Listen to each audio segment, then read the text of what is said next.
Collision Mitigation System, Detection Scenario, CAO. For the CAO detection, the vehicle driving speed must be at least 10 km per hour, and the height and width of CAO shall be above 1 meter and 0.5 meter respectively. Notice: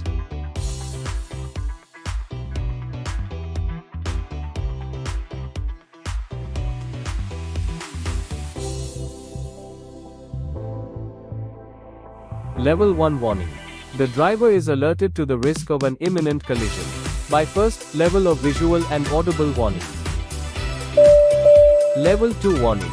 If the driver does not take action, or the driver braking force is not enough to mitigate collision, system issues the second level of visual and audible warning and applies partial braking. Level 3 warning. After second level warning, if the driver does not take action, or driver braking force is not enough, and risk of a collision is imminent, the system applies harder braking, along with third level of visual and audible warning.